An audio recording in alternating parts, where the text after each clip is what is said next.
Welcome to this week's episode of Campbell and Jones Meet the Monsters, the show where we chart the cinematic legacy of the classic monsters. I'm John Campbell. With me, as always, Brendan Jones. Oh, John, I don't know if you can hear the sirens behind me. They're coming to collect you for watching this movie, right? Well, actually, they followed me all the way from the airport. I have had a crazy last day, and you don't even know. I just flew back in. I did a total round. What do you call it? Round trip? Yeah, that's the word. A round trip. After I watched the second part of House of Frankenstein TV movie, I booked a flight after doing a Google search, and I flew all night and got to the home of J.B. White, the man who wrote this. Oh. I rang his doorbell a lot. Mm-hmm. He doesn't have a security gate. He's not that well off. Well, but that's bad for him then. And when he answered the door, all he said was, "House of Frankenstein!" And then I need him as hard in the balls as I've ever done anything. And he's older than me now. He crumpled to the ground, and I ran. So I just got back, and I am very tired. But you know what? Yeah. I feel good on the inside. I'm just glad to know there's some sort of karmic justice for what he's unleashed upon the world.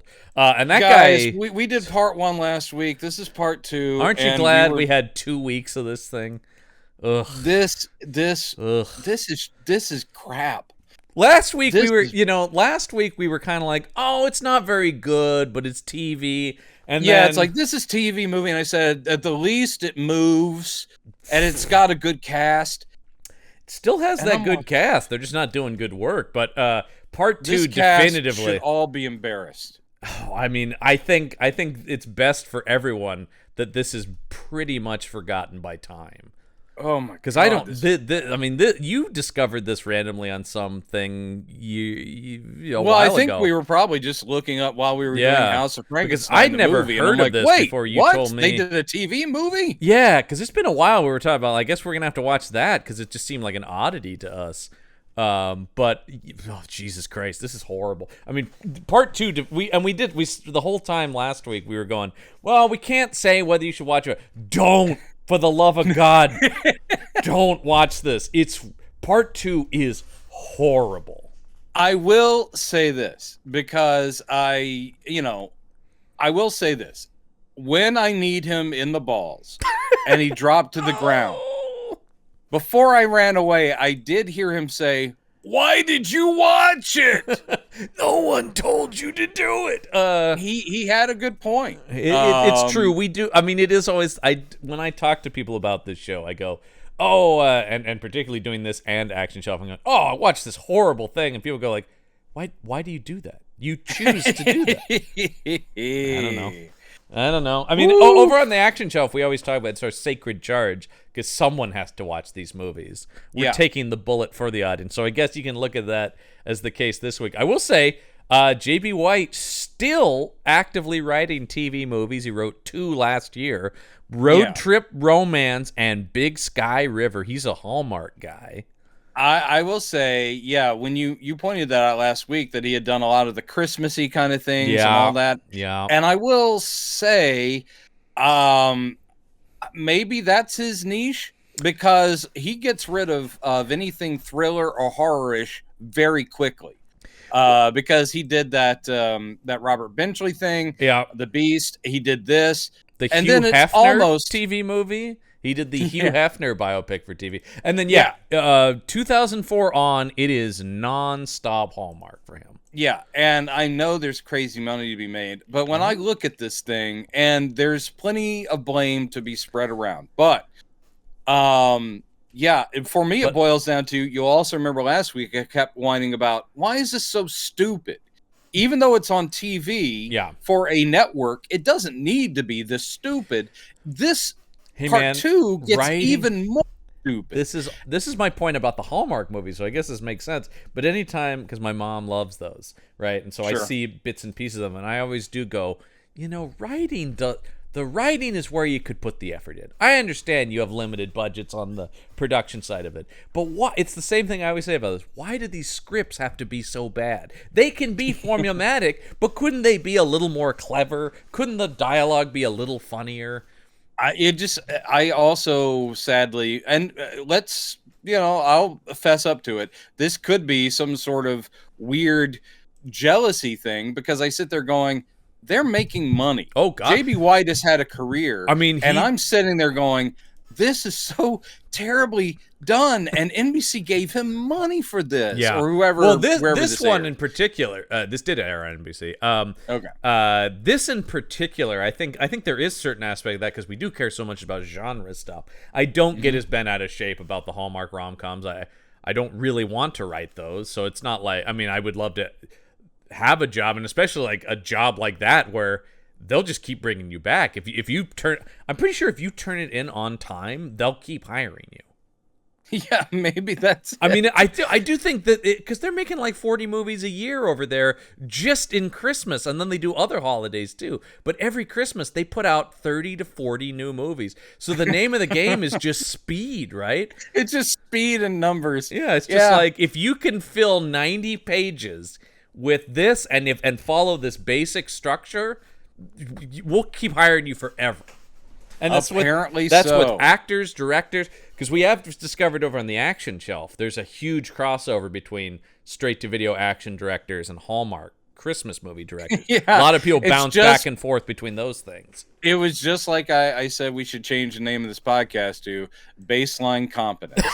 I mean, and people who can do the job. I will say, in terms of directing, yeah, this is baseline competent. I think the script is incompetent. I think the directing is baseline competent. We did talk about Peter Werner last week, who is a TV veteran and directs tons and tons of TV, and that is what I'm looking at here. I look at this and go, yep, this guy's a Law and Order director, which is, like I said, competent. He's keeping the clocks going, but when the material's this bad, and it's bad, really. I mean, I got to the end of this thing and really was, I'm sure you were too, like, what was the point of any of this? Like, what was the point of any none of this? One of the things that drives me crazy is if you're doing two parts and you decide to front load the first part with just like introductions and don't worry, I'll explain everything later.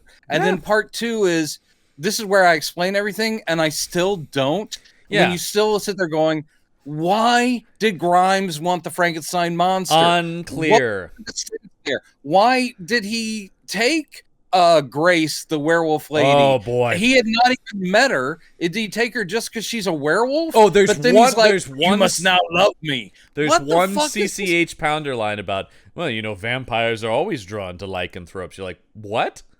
Yeah. Okay. Well, sure. I guess. CCH Pounder doesn't get any better stuff. No, and you want to talk about, and then we'll talk about Georgia Fox, who's just offed within like 10 minutes. And you're like, oh man, she was purposeless. Yeah, she had no reason. And to I understand be there. she was not really a known figure at this point. This is pre CSI and stuff. John, like that. She was 14th on the call sheet. That's all I'm saying. She does go from this to West Wing, where she plays a Secret Service agent in several episodes. Yeah, that's right. And she was good on there. She was good on because she was the one attached to Elizabeth Moss when she went to college. Right. Yeah. That's right. Oh, when she got abducted. Yeah, because now that's my shit right there. I'm a West Wing I had a crush devotee. on Zoe.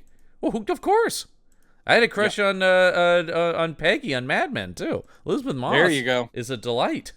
Yeah, she is. We'll talk about her so far down the line. Her, Scientology and just move on. Yeah, we're going to talk about her way down the line when we get to her Invisible Man movie. Invisible Man, yeah. Yeah, which is great. So this was bad. Good night, everybody. Thank you. This was bad. Even at 82 minutes, which is what this clocks in and out without the commercials, this still dragged for me. I still watched it in 2 40-minute halves, actually. It is true that the first half did move better. It did. Because also I had the thought stupidly that this was going somewhere, so I was kind of like, okay, I'm registering the characters, I'm putting it away, and then pretty quickly in this second part, I'm going, oh, that was pointless. This is going nowhere, isn't it? Yep. And then when it builds to this part has 2 climaxes, and they're both disappointing. They're both disappointing and nonsensical. Nonsensical. Yeah, this is the utter nonsense. Put that as a pull quote, folks. And I will also say this. If you're going to take huge swings of reinterpretation of classic monster tropes, you don't just drop them in a couple of exposition sentences from CCH Pounder. You have to seed that stuff from the very beginning, because that is some crazy cuckoo shit. CCH Pounder, her whole character is like duct tape on this story. It's just going, I guess if we, there you go. See, it does add up. You're like, nope, doesn't work, man. Just having her go, well, because of the blah, blah, blah, doesn't mean, oh, okay, yeah, got it then. It all makes sense now. It all makes sense, and I have no problems with this from here on out. No. So let's jump into where this starts. We began at the exact moment we ended, with the vampire Grimes carrying an unconscious Terry Polo to his lair in the Hollywood Hills. All right. I had also praised this last week. Praised is okay. That's too strong. I think we were forgiving of some things. Is the best. Forgiving. I can say. I was more. I did say, look, I appreciate that they thought about werewolf clothes stuff, because in part 1, the guy werewolf is just wearing a big trench coat and boots. He takes the boots off and then drops his trench coat to turn into a wolf. In other words, he has no clothes, so we don't have to worry about that. He can go pick up his trench coat later or whatever. I will say, I actually miss Sleazy Werewolf in part 2. Yeah, of course. But in this, we see Man-Bat flying Don't do that to Kirk Langstrom. Sorry. I'm very sorry. Dr. Langstrom has done so much for us. One of my favorite oddball DC characters. Absolutely. And the his wife, Francine, who also was Man-Bat. Yeah. Whoa, Man-Bat. Love on Leather Wings. What a great episode. So fucking good. So the thing here is he's flying with Terry Polo's prone body in his clutches. She's wearing a shift, like a slip. Yeah, because you're like, where did that come from? Because she was a wolf when he picked her up. Was she? Yeah, he picked her up as a wolf. Oh, well then that makes no sense. And then he lays her down. And then later in this episode, he very delicately lays her down. I mean, they're trying to do some like of the, I am a classy. Yeah, they're trying to do some of the stuff we've seen with like the romantic Dracula kind of thing, except for this character is so wildly ill-defined. And I really, like I said, I think Greg Wise is a good actor, but holy shit, I don't even blame him too much, because what is there to play? What could you possibly extract from this script? It depends scene to scene. Yeah, that's the thing where I'm just going. In this scene, he's like, "Oh, I'm a romantic vampire guy. Okay, and he just goes, wake up." And he's like, "Don't worry, you're safe. You're comfortable and warm. This room, everything will be provided for you. Here's your maid. Ring the bell. She'll bring you anything you wish." I keep thinking, we talked about this last week, but I really thought about in this part too, that the idea that he's living with Emma Thompson while he's making this, and just going, I know. Could you take a look at this? He's living with Academy Award-winning screenwriter Emma Thompson, we should say too. How do you think I should play the scenes where I'm in the great latex bat suit with the floppy ears? Yeah, and it's sort of, I'm also going like, you're telling me she wasn't making enough to support that household that he had to go out and put on the fucking bat costume? I know he probably wants to, but it is just like, holy shit, man. This is, as you're saying, this is embarrassing stuff. For all involved. No one comes out of this unscathed. No, it's true. No one does. Really, all, by the end of this thing, everybody... Actually, I'll give it to, I think Miguel Sandoval dies early enough in this that he comes out of it okay. But also, remember last week we were like going, do they ever call him Cha-Cha? And then they call him Cha-Cha a million times. Within just like 5 minutes. That really, I'm sure you were Cha-Cha, and then hey Cha-Cha. Azar's like, hey Cha-Cha. Well, the reporter, because actually that's literally the next scene is the reporter talking to him, and she's like, hey Cha-Cha, can you help me with something, Cha-Cha? Thanks, Cha-Cha. She says Cha-Cha like 5 times in one conversation. the whole thing is And I the was word has laughing. gotten out that they had brought in the Right. Frankenstein monster, Because, yes. who they think killed his friend, and for some reason they are also literally just saying, well, he's the Midnight Raptor. Yeah, And- that's a huge jump. And the idea that the captain's like, I won't hear any more evidence. We're charging him. Also, the captain is, remember last week? Yeah. When we said, how nice he was and the how captain's untypical he yeah, was. in this episode, in this part, he's a complete moron and an asshole. When I say this is stupid, as in stupidly written, Yeah. definitely. And I will say there's a lot of stupid design work. There's a lot of there is stupid directing, even though he's doing what he can. Yeah. No, I'm not. Yeah. But here's the thing. It's like I said last week. It's like anytime they're doing cop stuff, anybody who had watched a few episodes of Hill Street Blues would know that this is not how cop work is done. No. There's stupidity all the way through it. And it is literally the reporter's asking him, is it true that the guy that you have in there, he's like, I can't really talk about it. But maybe he's connected to other murders. I can't really talk about it. Maybe he's the Midnight Raptor. He's like going, I'm not saying anything. And she goes, thanks, Cha-Cha. And then it's on the news. Nothing. They've caught the Midnight Raptor, and the police chief and everybody's like going, well, we're going to charge him with these things. We're not saying he's definitely the guy. And then immediately a reporter says, well, the city is breathing a sigh of relief now that they've captured the Midnight I Raptor. know. I couldn't. I'm just like, I mean, yeah, like you're talking about. The cops are dumb. This reporter's dumb. Also, why all the time with the reporter character in both parts? She adds nothing.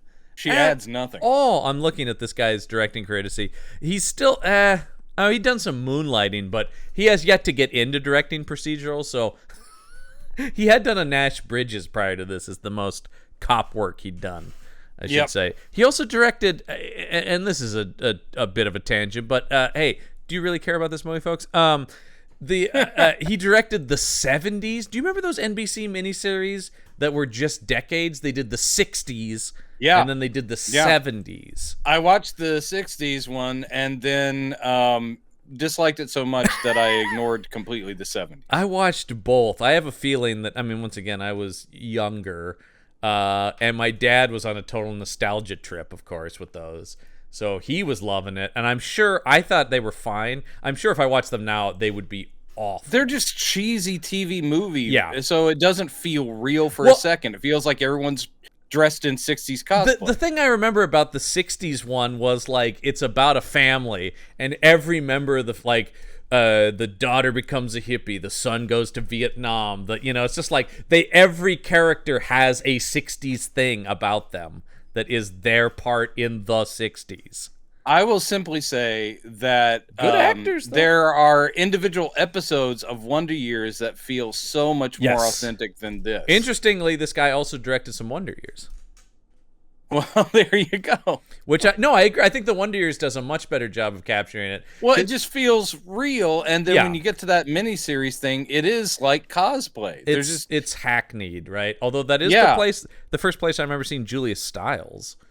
Yeah, who I like. I mean, I like. And the second one, I think, was Amy Smart, who I always like. Yep, Amy. I think she becomes the central female in the 70s. Yes, there you go. Exactly. I mean, they had good casts. These were it's also just weird to think about this and those, and just the idea of like the big network miniseries event is just not a thing anymore. Now it is the limited Netflix series, it's the things like Dahmer and stuff like that. Yeah, I think those days are gone. The networks are barely hanging in there. And honestly, I'm okay with that, because a lot of the mini series that we get now are better. Yep, they're actually quality movies. Although we could stand to have someone other than Ryan Murphy make them. Jesus Christ! All right. I feel like I feel like I get his formula now after watching a few of those. I'm like, I get it. Not saying I haven't enjoyed a lot of them. Oh, some of them are great, but I think I've seen enough of them now that I'm going like, let me guess, you're gonna have like a weird, uncomfortable spin on this, aren't you? Or it's gonna get a little soapy. I had that about the what was the Watcher? Oh God. Oh, I didn't watch that. That thing because got the ridiculous. reviews were terrible. It is ridiculous. And they veered away from the true story to make it more interesting. Well, partially because other than getting creepy letters, nothing really happens in the true story. So turning it into a some-part thing has to be like, oh no, there's a demonic cult, and you're like, oh, don't. This is dumb. Anyway, back to this, which is also dumb. I love this scene. They bring in the doctor to evaluate the creature, and he's like, And he goes to put the blood pressure cuff on. He's like, that man has no heartbeat, no blood pressure. But the only thing that is running on him is electricity. Jesus Christ. Which doesn't make sense. As soon as they did that, I go, wasn't the monster alive, though? It would have a heartbeat, right? This is something I think we've talked about in other Frankenstein movies. Like, how alive is this thing? But it seems, I always took it. In the book and in pretty much every film, we see that he needs to drink and eat. Right. Which implies I would have just... He's got a circulatory system and some sort of, right? Yeah. But what I also think would really fascinate the doctors, I mean, he looks like he's deeply scarred. Yeah. But if they took skin samples from both arms, they would realize it's completely different DNA. Yes. That is interesting. No. But them doing this whole thing of like, that is not even a living person. But his encephalogram or whatever the fuck is off the charts. And they go, as if he's run on electricity. And then the doctor says, yes, like a choo-choo train. That was my favorite line in both parts. That is my favorite line in the whole. Yes, and that's a cut. That's a button on a scene, like a choo-choo train. Cut to Pazdar. Like a choo-choo train. There's another one where it's like, I don't care how good an actor you are, you can't sell that line. I think the improv that they did cut was he did follow it up with woo. And they're like, next time, leave that out. Still one of the greatest... Because we don't want people laughing at this line. Still one of the greatest things ever. In I think maybe the least appreciated of the cast of Community is Alison Brie's comedy. She's hilarious. But she does a thing where she talks about all hop aboard the liar train, and she does this chugga chugga. And then she just does this... she just goes... woo woo. It's a short, like, angry woo woo that I've never seen anyone else match, and it just made me think of that because I think people think she's talented, but just like how fucking funny she is on that show, I feel like gets lost in the shuffle of. Shout out to Albert. She's an immensely talented woman, and that Chevy Chase guy, where'd he come from? He's hilarious. You know what? I see a lot of good things coming from him. Oh, that's a talented youngster on his way. Boy, anyway, boy, he would love to hear that. But yeah, also they had shown him. This is incredibly inconsistent. Oh, imagine that in the writing. We saw him learning English in the last part. Yeah, and that is probably what 4 days ago, 3 days ago. Yeah, no more than that. Yeah. And so he's learning some English. Yeah. And then when they sit him down with the doctor and they're showing him like, can you tell me what's on this picture? And he goes, horse. And he goes, right, it's a horse. What about this? It said this. Okay, great. And then like 2 scenes later, he goes, the doctor was a fool to underestimate the body. I'm like, he has a line of dialogue at some point. I'm like, there are many things you could say. Yeah, all of a sudden, when he's doing the horse thing, you just go like, don't treat me like a child, doctor. And it's just like, wait a minute, you gotta pick a lane. He's trapped in the vampire's place, and Grace, Terry Polo comes up to him. He goes, "Leave me, I die here." I'm like, what's going on in your head, man? And then even later, when they're talking to CCH Pounder, they go, Grimes has lived for many centuries, but wisdom he has not gained. And you're like, what the fuck is this character?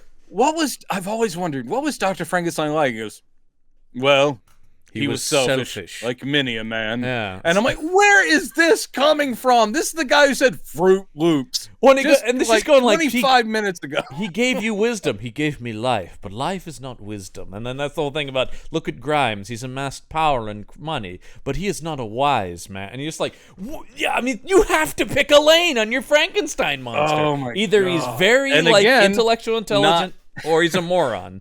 not something that the actors can do anything with. No, because as we were just talking beforehand about how much we enjoy Peter Crombie as Crazy Joe Davola. Very good actor.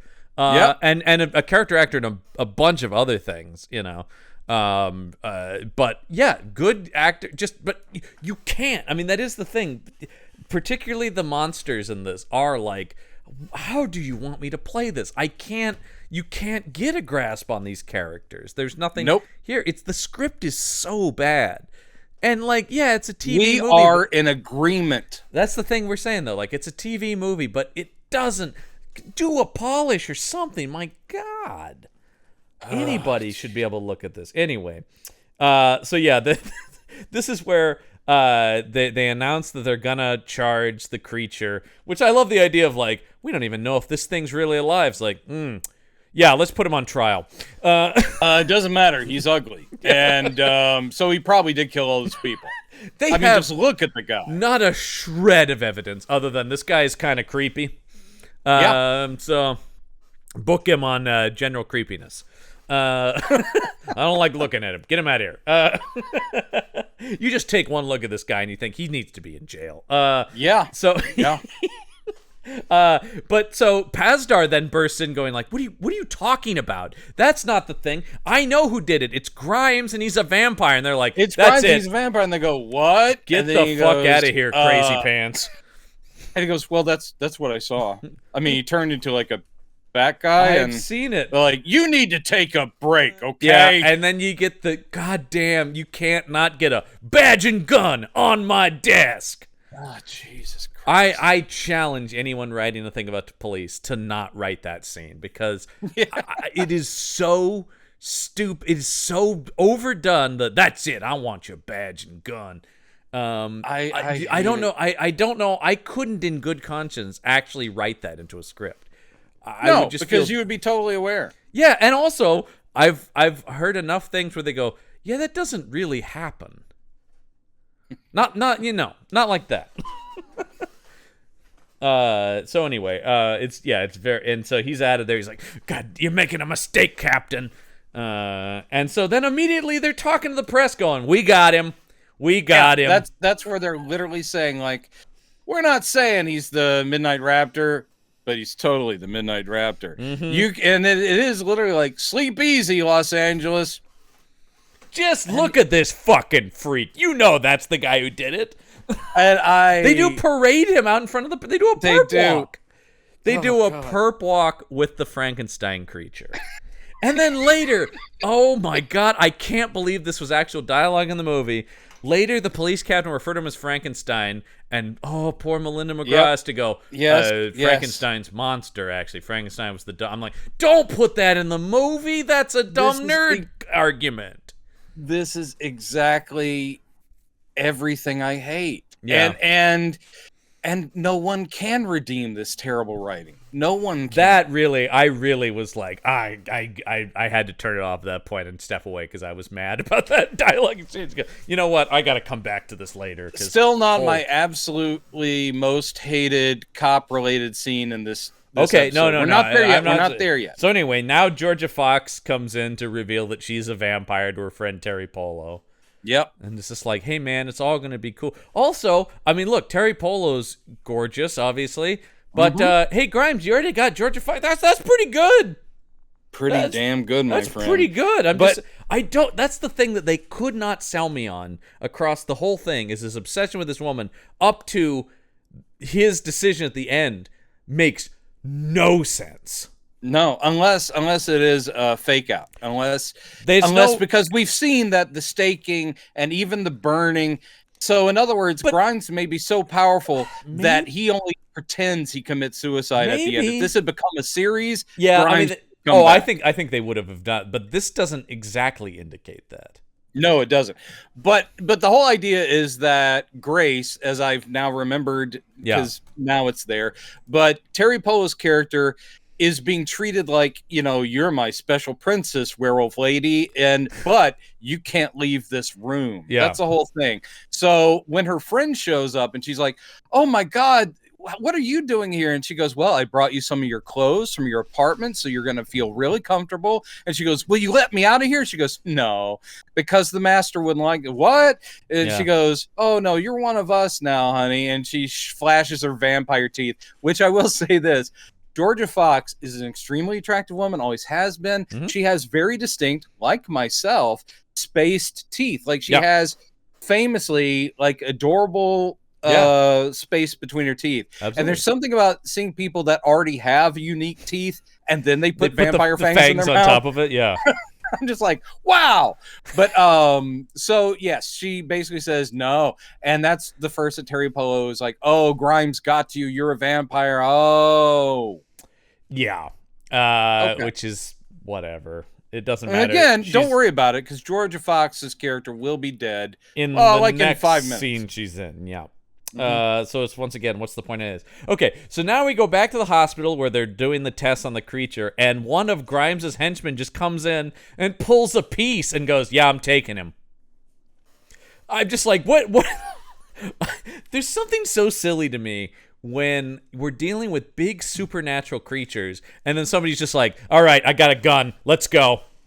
Like, there's just something. Well, actually, this is, and I don't remember this being set up, but the Russian scientist guy who worked for Grimes, who found the Frankenstein monster and thawed him out, bringing him to life.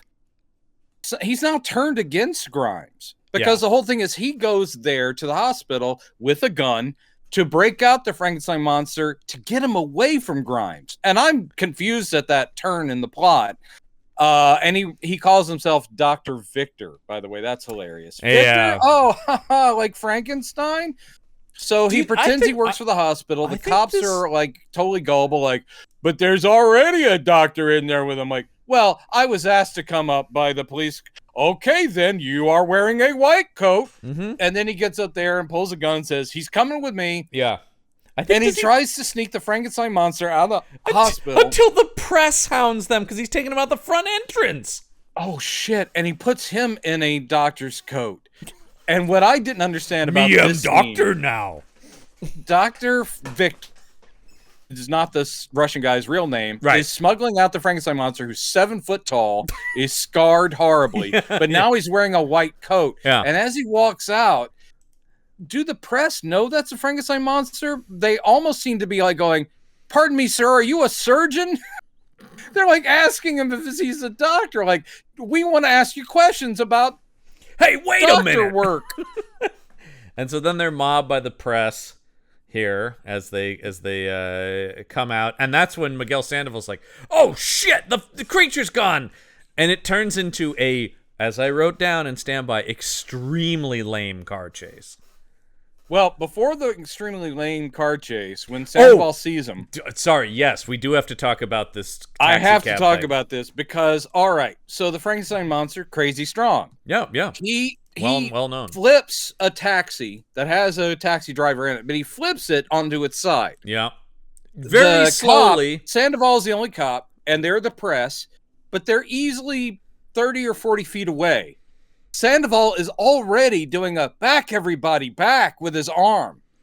At that moment, what is he afraid that's going to happen? Now, true, in the next minute, the Frankenstein monster will push the taxi vaguely towards them, but it'll still be stopped by another parked car. So what was the preparatory, watch out, he might throw a car at us? That was dumb. And then he shoves the thing over, and then Sandoval's like, I have a gun, stop, LAPD.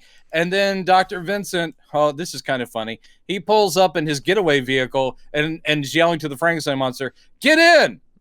And the Frankenstein monster has not been conscious in a car before. So he goes, use the handle, open the door. Because the Frankenstein monster doesn't know what a car is. What am I doing? Yeah, now he tears the door off, see, because he's so strong. Terrible. And then he sits in the car, and then Dr. whatever Russian guy peels out. Sandoval follows. Cha-cha! And then Cha-cha's on the chase. Cha-Cha's on the chase, but are we seeing some sort of vampire vision from above? No. Get ready, because if you didn't like the vampire vision in the last part, there's even more here. This is embarrassing. Well, this is embarrassing because of how he handles this too. Because he swoops down with his big man bat wings. Sorry, Dr. Langstrom. But somebody saw this and went, "That's why we don't put Man Bat in a movie." No, well, that's why we don't put Man Bat in a movie in 1997. Oh, Jesus He'd be Christ. pretty sweet now. Oh yeah, well now you get somebody good and you'd mocap the whole thing and it would look awesome. And Matt Reeves, I know you're writing Batman too, so if you want to put that scene in there, go ahead. Come on, man. No one's got the courage to do Man Bat. No one's got the balls to do Man Bat. Actually, Man Bat, hold off till the 4th or 5th movie. Yeah, I know. I'm not sure movie 2 needs to open up with a Man Bat sequence. No. But so he swoops down onto the car, and I thought, is he gonna grab him out of the car or something like that? No, he's just gonna put his big bat wings over the windshield, and then, being a complete fucking idiot, Cha-Cha just keeps driving at full speed but can't see. Wouldn't you hit the brakes? Wouldn't that be and what somehow, anyone would think to do, let alone a trained police officer?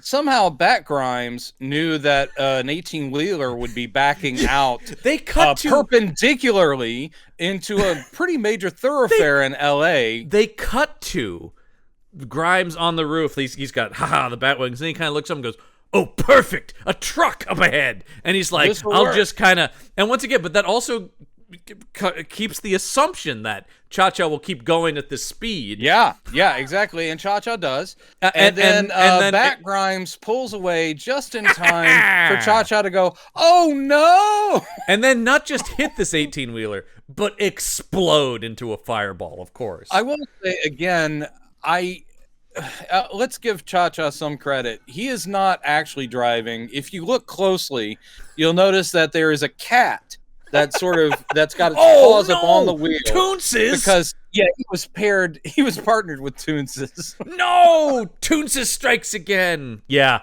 it is that level of stupid. It is that level. And I love Toonses, but not in my horror movie. No. And I just thought, didn't you want? I wanted Grimes to fly away going, It's basically that. It's basically what you want. And, he's in the bat costume so much more in part 2. And, poor Greg Wise having to get into that fucking thing all day. I have a feeling that most of the full body stuff You think it was a stunt guy? Is a stunt guy, but all the close-ups, obviously, with the mask. But just... that's him. To imagine any amount of time that he had to be in the makeup chair in this thing going, what am I doing with my life? Man. I mean... Well, I don't know. I'm also thinking I'm married to Emma Thompson, so who the fuck cares what else I do? Yep. I think that's probably it. It makes him bulletproof. As far as I'm concerned, I'm like, if you land her, I don't care. I'll do anything else. Yeah, he's going home going, "Dear, you wouldn't believe it. Yeah. Floppy bat ears all day." Yeah. Well, I do think it's sad, though, that he had just done Sense and Sensibility with her before this. Sure. And you are like, man, that's a major come down, working with Ang Lee to this. Yeah. First it was Ang Lee, now it's Peter Werner. Jesus, there must have been some decent money. Have you seen his Nash bridges? I saw, and I said, I have to work with this man. I saw his work on Moonlighting, and I said, I must work with him. That was a particularly wonderful episode with David Addison. He was having such a delightful time and sparring with his detecting partner. There was so much witty repartee in it that really... I mean, actually, Moonlighting was great, though. But Moonlighting was great. Yeah. Except for the fact that the two leads hated each other, and I do think hurt the series in the long run. Sure. Their actual despising of one another. Yeah, and again, that probably could have wrapped up sooner. Yeah. Another show that outlived what it should have done. Yes, and also in classic fashion, made some weird decisions in the middle of it there too. Yeah, all right. So let's see. He's dead. Pazdar's all pissed about that. And so now he's got to get a new partner, so he goes to CCH Pounder, and she's going to tell us a bunch of stuff about the rules of vampires, because we can't watch a movie that doesn't have this scene.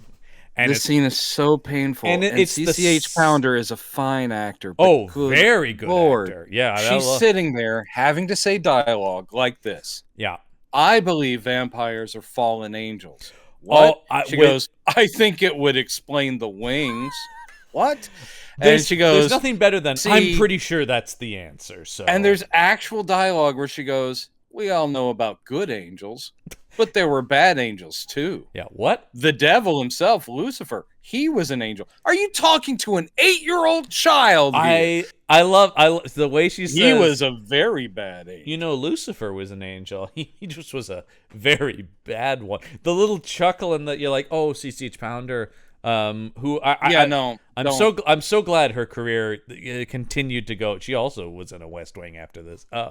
But continued to do many, many wonderful things, including The Shield.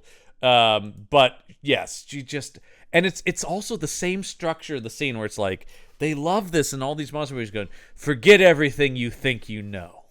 Yeah, I'm so tired of that. That put that on the list with the badge and gun. So much of the like vampires, fuck whatever the movies say. Here's the real score, and you're like, no. She goes. Stop. Garlic doesn't do anything, and sunlight. Well, they don't like it, but they can certainly operate in it. Oh, we see and that. Here's another thing. You still need to. You can stake them. That definitely will do something. They won't like it. And because they are bad angels that fell from heaven, they don't like God. Well, she even talks about. She goes, "This is my theory." If later in the story, Coyle, our detective main character, if he is required to, because CCH Pounder very pointedly asks him, like, do you believe in God? Are you a Christian? And he's like, I've lapsed, whatever. And she's like, you need to surround yourself with objects of faith because that will protect you. And blah, blah. And then if you're going to make that something, right, you needed to establish in part one, this is a character that has struggled with his faith. Otherwise, it's just a guy going, great, I'll go to a dollar store and get some plastic crucifixes. That's all I need, right? And then when he calls his sister going, yes, hey, listen, do you have any blessed or sacred objects around? And then she says, similar to all of a sudden we're starting this thread, she goes, I haven't been to church in 15 years, just like you. You know that. Wait, what? There's like a whole thing about we even remember the last time we were in church. What? Where is this? And, well, you needed this scene because you get a great joke out of it. One that I laughed at for so long. He goes, do you have any pictures of the Madonna? And she goes, Madonna? Well, I mean, I used to listen to Madonna. Yeah, and you're like, oh, go to hell. Again, I should have kneed that guy in the crotch twice because of this. It is so lame. I want to make sure this guy can't even reproduce because I don't need his offspring out there writing shit. Jesus. You know, by the way, this was nominated for an Emmy. Did you see this? No, it wasn't. Nominated for Outstanding Musical Score. The score is all right. It's just doing Universal horror. Yeah, but I think outstanding. I mean, come on, you're telling me there wasn't 5 things better than this? I mean, maybe that year there wasn't. It was a bad year at the Emmys, folks. 97 was a bad year for TV movies. It actually wasn't. Merlin was in there. That was all right. And sure, probably had better that score. Score sucked dick. It didn't win. I should say it didn't win. It was nominated. And I'm now looking. You know what's interesting though? That year Emma Thompson wins an Emmy for playing herself in an episode of Ellen. Oh. I don't really remember that. Vaguely. I don't really remember Ellen. That's not I mean, I think we've all just chosen. I remember Ellen. That's where I first well, not first, because obviously Say Anything and things like that. Jeremy Piven was barely on my radar, but he was a regular on Ellen, and I thought he was very funny. I liked what's her name? Who played her best friend, Jolie Fisher? Yes, yeah, Jolie Fisher. She was very funny, and I thought Ellen was very funny. Yeah, and had no problem with her coming out on the show. Oh, and everyone goes, "That's where the show went downhill the second she came out as gay." I would say it was more the way that the press really trumped that up hurt the show problem. more than what the show did. But it's like, it is sort of like everybody watched, and then she came out, and everybody's kind of like, okay, so what happens on the show now? Yeah. You know what I mean? Like, it's sort of that thing where you're going, let's see, what did beat it was something called Glory and Honor. Actually won. Okay. With, I have no idea what that was. But that's Delroy Lindo and Henry Czerny in a thing about the race to the North Pole. Great. Probably better. I don't know how From the Earth to the Moon didn't win. I remember that being amazing. From the Earth to the Moon was great. Yeah, that's HBO though. That's all. That's not TV, as we've talked about before. That's right. That's home box office. I always just think of the Curb Your Enthusiasm line. What's he talking about? Not TV. You don't go to the theater to watch it. It was a good catchphrase. That's all you need. Yeah. All right. But she explains the vampires, they're evil angels who still fear God. Oh, yeah. The police do find the doctor's head in a freezer. That's pretty hardcore. Yeah. Oh man, it was metal when they did that. Well, it basically Grimes shows up at the Russian guy. He goes, "Well, your services are no longer needed, Doctor. You tried to steal what is mine, the Frankenstein monster, from me. So fuck you." And it's implied that he's torn to pieces. Indeed. Can I just say that? And by the way, the Frankenstein monster is brought down within 3 seconds. Yep. Not even by Grimes. It's by a hench vampire with chloroform, showing that not only does the show not understand how police work, but also how chloroform works. Yep. Because like every movie and TV show has always made the mistake, you can't just put a thing soaked in chloroform over someone's nose and they pass out in 2 seconds. Yeah, it is. That's how it takes a little bit longer, my friend. That's how it works. Okay. By the way, just to give you once again a snapshot. And if the creature doesn't breathe and doesn't have a heartbeat, what is he doing inhaling? Well, not because now we're getting into lungs and stuff like that, which is. I am so angry. What I'm going to say though is, just to give you a snapshot of where we are, because I'm still on the Emmys page here. What won for best music composition for a series? Because this was nominated for best miniseries music composition was Buffy the Vampire Slayer. So keep in mind that is what's on at this time, nominated up against the X-Files. So there's what I'm saying is TV's doing well with supernatural stuff at this time. Yeah, it's not like it was impossible. I know that Buffy is killing it right now. And Buffy always had. Yeah, Buffy always had great music. But I mean, that actually is a tough category with Buffy and the X-Files and the Simpsons in there. In the case of this, it was nominated just because it was big. Yeah, not because it was actually good. A thing. And it had no chance of winning. No, I don't think so. But I am glad to see that you're checking in from the Betty Ford the Musical joke on The Simpsons did win Best Original Song that year. Oh, great. I'm checking in. He's checking in. I'm checking in. Very funny song. Betty Ford the Musical. Yes. Yeah, great stuff. All right. So, Pazdar, so Pazdar's got to collect a bunch of crosses while he's at that. And they chain up the creature in the basement. And then, we get the first of these scenes that seem like, once again, like everything in this seems like things I like. Like it's got the patter of, here's Grimes going, "Hello, my friend. You will serve me now." And I'm going like, yeah, this has the general patter of like a supervillain scene, except I just don't care. Yeah. But it's all like if I was to just sort of hear the in the background, I'd be like, oh, what's that? That sounds like something I might like. But then you pay attention, you go like, oh, there's no substance here.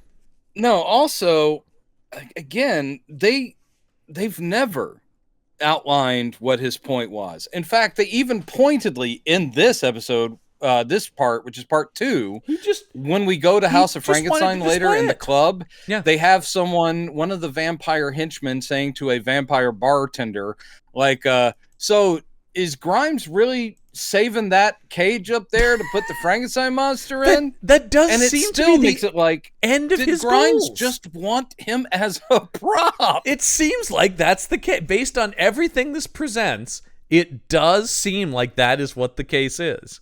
Oh my God. It's very. I'm going like, that was it. He funded this probably millions of dollars expedition to the Arctic just to get, because then the weird thing is, it's like, I really want that creature, but as soon as Terry Polo becomes a werewolf, he fucking forget that. Now I'm all about this lady werewolf. That's my obsession. You can't have him obsessed with the two things. Once again, this whole thing is like, pick a lane. Is it about the werewolf? And then is it that he loves her or that she's a werewolf? Because then there's also talk about he's going to make her a vampire maybe too. Oh, we skipped over. I need to say this. Okay. Same CCH Pounder scene. She does the whole thing about fallen angels. Yeah. And then basically Pazar goes, what about werewolves? And she goes, that thing? She goes, you mean lycanthropes? She goes, you know what's weird about that? I think it's a viral infection. What? What the fuck? She goes, I think it's a recurring viral infection. Gotta go. And she's literally saying it as they're like walking out of the room, like, yep, let's keep on trucking. Well, and it's just like, because that's sort of the thing with the monsters, right? You can either go like the science route or the mystical route, and it's like, fallen angels, viral infection. Yep. So what, I mean, holy shit, this is wild, man. I know. That's why I said, look, if you're going to take these big swings at changing it up, you need to do it more than just in a toss away sentence. Like, please explain more. Nope, sorry, I gotta leave. But then it's a thing about it's a viral infection, but the vampires are drawn to them. Also, they love to do that thing where we're gonna call them lycanthropes the whole time because we're not like a cheesy thing. We're not gonna say fucking werewolves. That's dumb. Lycanthropes. We're getting fancy. I saw my girlfriend turn into a wolf. A lycanthrope. What is that? Yeah. Yeah, it is. I mean. Oh, and Pazdar, it is embarrassing for Pazdar, but his whole character just to be like, hey, what's the deal with that? Oh, okay. And then she has to provide the terrible. Now, Pazdar will be embarrassed later when he's just carrying around a stuffed dog toy over his shoulder, which is pretty sad stuff. That's another one of those where you go, what in the hell am I doing with my life? That scene... Oh my God, John! So that scene at the end. Okay, we're not there yet. We're not. So he goes. She said, Terry Polo basically has given up at this point. Just goes, look, if you just want to, just go ahead and bite me, turn me into a vampire. I don't care. Terry Polo was kind of speaking for me at a certain point here, where she's going, just stop yammering. Enough with this shit. Just go ahead and find. And then he goes, and then this is a weird thing. He goes, no, not till you love me. I know. He's like going, look, here's the thing. You're changing and you know it. And I can make you will be even more powerful once you've gotten rid of your humanity. And she goes, fine, take it from me. Like she's being seduced by him. Yeah. And he goes, oh, I will. But first, you need to love me. And then she falls Max on him. So you're like, what the fuck? Well, and then once again, I just and keep she going. goes, but I don't love you. I love Adrian Pazdar. Have you seen that jawline? Well, because then that's the thing where she goes, and he goes, you love Vernon Coyle. Well, I'll kill him to claim you, and you're like, I will destroy you. And this is all coming out of nowhere. It's coming out of nowhere, and it's all happening in like a minute of dialogue, and I'm just going, what are you doing, movie? What are you doing? Hey, it's like, hey, movie, stop for a second. Think about what you've done. Actually, it's like the movie is like your pet dog, and you're like trying to shove its nose in its own crap. Look at what you've done. Look at what you did. Look at what you did. Smell it. That is not okay. Yeah. Bad movie. Bad. You've been very bad, movie. Even for TV. This is bad. Yeah, there's no question. So he let's see. Yeah. So he's like, well, yes, then I'll kill him. And the way he's gonna kill him up is to set up a thing where they get a report of they call and say, they have Terry Polo call and say, I'm gonna be at the carousel at the thing. And he goes, great, I'll go pick you up at the carousel. And CCH Pounder's like, well, isn't this a trap? He's like, oh yeah, but we're ready for it. As he gears up his gun, because that makes sense. she hasn't. Has CCH Pounder already given him his silver bullets yet? No, Or is that's that later? that's later. That's when they go to So the basically, mansion. he's like, "We're gonna go take care of Grimes," and you've already told me what vampires are. Yeah. You know, We're gonna go fight to. a fallen angel. Yeah, but let me cock my gun cockily. Yeah. To show that I'm ready for anything. I'm cocking my gun, cocking style. Cocking style to let you know I can handle it. And she should have looked at him and said, "Did you not listen to anything I already said? Have you not? Because that gun is not going to do jack shit." Once again, I got to bust out one of my favorite "Oh hello" things. Do you have fucking mementos disease? Kroll Mulaney, man. Yeah. Because you keep saying the same shit. Yeah, anyway, that's very... So they go there. They're immediately attacked on the carousel by... CCH Pounder's attacked by Georgia Fox. Grimes attacks Pazdar, right? Yeah. And we get a fight. And Georgia Fox is dispensed with instantly. CCH Pounder knocks her backward through a wooden railing in front of the carousel. Mm-hmm. And then when Georgia Fox is on the ground, she picks up one of the pieces of wood. Stakes. And again, she is the Van Helsing of the story. Yeah. Why doesn't she have her own fucking stakes? I know, that did seem it's weird. Like, because... I'm so lucky that I broke wood as we knocked it. But then later they have a whole trunk full of vampire killing stuff. And you're like, wait a minute, where did that, what? And she's got also, and then by the way, got the silver second they show and... the carousel, there's a unicorn on it. I'm like, oh, who's getting impaled on that? Yeah. It's just instantaneous. Well, I'm like, I know somene's going to get staked by that unicorn horn. It's Grimes, but of course that won't kill him. So no, I know, but I mean, it's just sort of like, oh, I wonder what's going to happen with that. Yes, no, that's absolutely it. And so Grimes gets impaled on that. He goes over to check on CCH Pounder. When they turn back, it's like, why he's gone. Yeah, but that's it for Georgia Fox. Thank you, man. Huge bummer. That's a wrap on Georgia Fox, and she probably got some applause. Bummer. They might have had a cake for her at the craft service table. Not 12th on the call list, I don't think. But okay, probably not. Yeah, probably not. Pazdar maybe got a cake. He got a cake. Yeah, I hope so. But he doesn't look like a man who enjoys. Hey, Adrian Pazdar, give us a call. Let us know if you got a cake at the end of House of Frankenstein '97. I'll just say that guy didn't look like he enjoys a cake. He's looking a little too. Oh, guys like me are going, hey, y'all gonna have a cake later? Gonna be it's the Gaffigan bit about that where he goes, cake's the ultimate equal. We're having a party for Pam's birthday. I fucking hate Pam. And it's like, he wouldn't say fucking, but he goes, I hate Pam. There's gonna be a cake. Well, I guess I could stop by. There's a man I can relate to. Jim Gaffigan. Not Adrian Pazdar. Meanwhile, Terry Polo is just wandering around the vampire mansion here. And, with her super wolf hearing, hears the cries of the creature down in the basement or the dungeon there. And goes down there and finds him. What's that sound? She actually said this earlier. She said this to Georgia Fox. What is that sound? And Georgia Fox goes, what? I don't even know what you're talking about. I don't hear shit. What are you, like a wolf lady? Once again, she knows she's a wolf lady. She knows that she's... Oh, God. Terrible. If we mentioned this is terrible, I don't know that people are getting this. I don't think I think we've been too kind. Yeah. Let's take the gloves off. Yeah, so she finds him down there, and then Grimes comes back, and he's just like, oh, you've stumbled onto my monster, eh? Yeah, I don't really know what I'm doing with him, but if you want to prove your loyalty to me, monster, then kill this hot blonde woman right now. Just kill her right in front of me. Yeah. Do it. And so he kind of grabs at her throat there. Was this set up? Because they had already had a brief talk. She had run down to soothe him and say, what has he done to you, you poor creature? And he's like, leave me here. Weren't you very eloquent just a few scenes ago? Yes, but Frankenstein monster just a pawn in game of life. And Frankenstein monster need milkshake, need strength and protein. Maybe he's just hungry. Frankenstein monster like candy, but the got Skittles?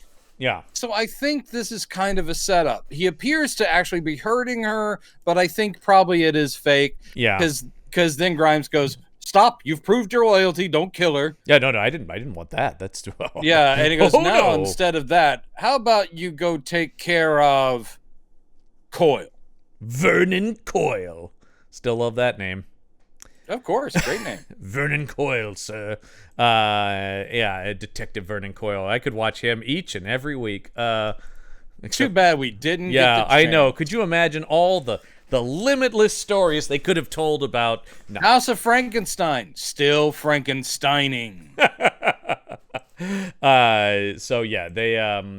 Then he goes, all right, you go kill him, and he's like, okay, monster, be good now, go kill Adrian Pasdar. Still mad about cancellation of Prophet. Prophet was good, actually, man. Prophet was a great show. Prophet was great, yeah. Anyway, now I'm sad about that because that way too dark and strange for network TV at that time. And still, there are so many shows that just got killed just as they were bursting from the earth. Often because they were good. It was like at that time, it's like, this is too good to be on TV. You got to get this out of here. Get this out of here. Yeah. So let's see. We just get a quick cut back to Melinda McGraw and the police who are doing nothing in this, but they just go like, hey, we just got the DNA back from those first samples we got at the guy's house. Turns out it's half human and half dog. Yeah. Oh, you mean... But someone who has that viral infection. You mean like a werewolf? Ooh, stop. I love the very minor arc of the other cops realizing monsters are real did make me laugh. Of just like, they're just like, I don't know, Captain, it's all kind of starting to add up here. Yeah, they actually do say that. We're still not to the scene that the absolute worst one. With the cops. I think I'm starting to figure out what that is. But meanwhile, this is the kind of stupid writing you're talking about. To get the address of where Adrian Pasdar lives, vampire henchmen go to the sister's house and threaten her child to go, just tell us where he lives. Yeah. Come on. Yeah. That, I mean, really, that you're talking about him. I'm embarrassed for literally every person I'm embarrassed for like the craft service guy that worked on this movie at this point. I know. Now, I also say this, earlier, when her brother, Coyle, calls her and says, look, they grabbed Grace. Yeah. You are not safe. Get out of the house. Yeah. Because clearly bad guys know where you live. Mm-hmm. Why would the sister, the way they presented it, she fights back. She's like going, ugh. Grace just left because you were being weird. Yeah. And he goes, no, Grace was taken. Wouldn't you, if you were the sister of a police detective, take him at his word that you are not safe, LA go homicide out of state, cop. Yeah. Instead, she's like, man, we're just going to stick around.